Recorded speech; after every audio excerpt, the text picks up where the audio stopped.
This is my dad, my mom, my cousin Serena, my cousin Kristen, my aunt, my cousin Xander, and my grandfather.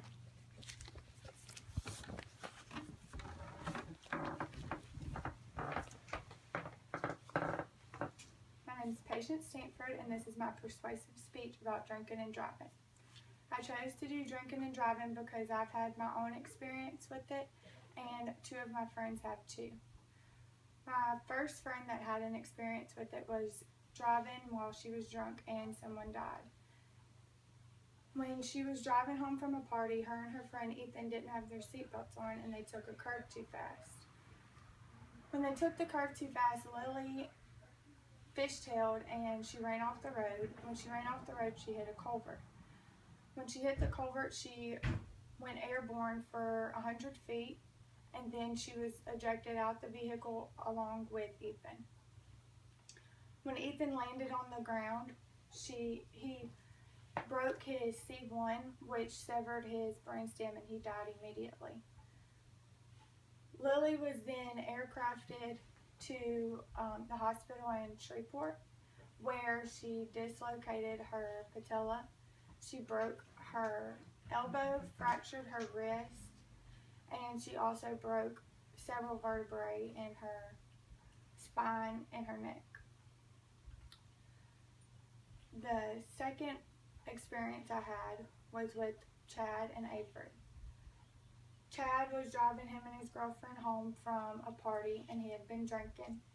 He decided to show off and took a curve too fast. When he took the curve too fast, he also fishtailed and he tried to overcorrect.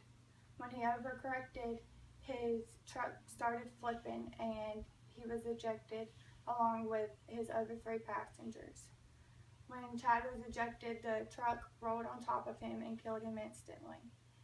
His girlfriend Avery was ejected and she broke her femur. She's had 4 skin grafts on her legs, and she lost a lot of nerves in her legs also. She's had 7 surgeries to try to rebuild her legs, and also the blood vessels in her legs. There was also a girl and another guy in the vehicle with them. Channing broke his clavicle bone trying to get the truck off of Chad, and the girl only suffered minor bruises and injuries. I've had my own experience with drinking and driving, but it wasn't that traumatic. I was driving home from a bar one night and I got pulled over for texting.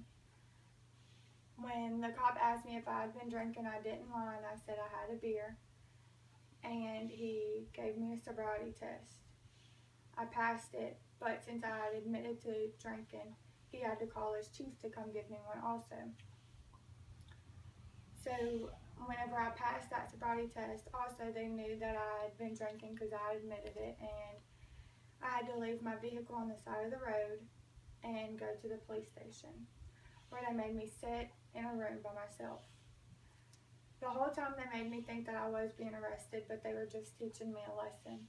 And after about an hour, I was allowed to call my dad to come pick me up, but my mom had to drive my vehicle home.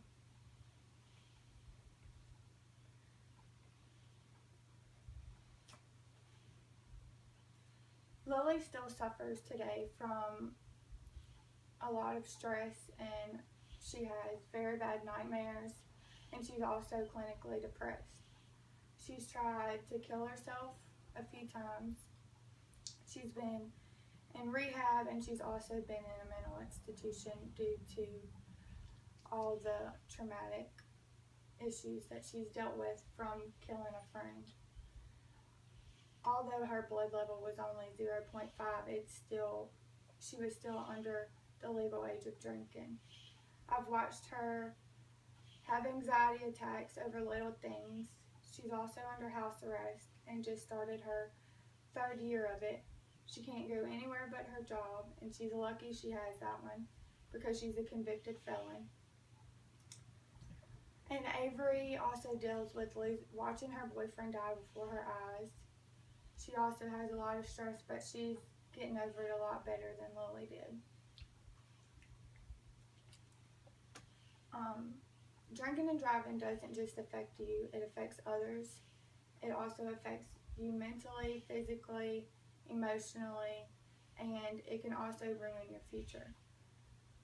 Although I wasn't drunk and driving, I could have lost my nursing career. I could have lost a lot of things. I could have killed somebody, just like Chad killed himself, or just like Lily killed Ethan.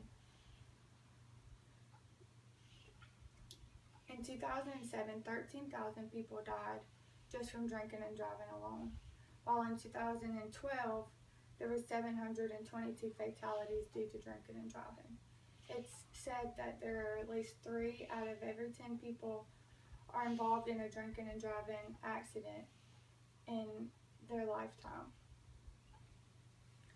Also, it's expensive. The first time you're caught drinking and driving, you go to jail for at least 2 to 6 months, and you have to pay at least $1,000 in fines, and everything just goes up from then.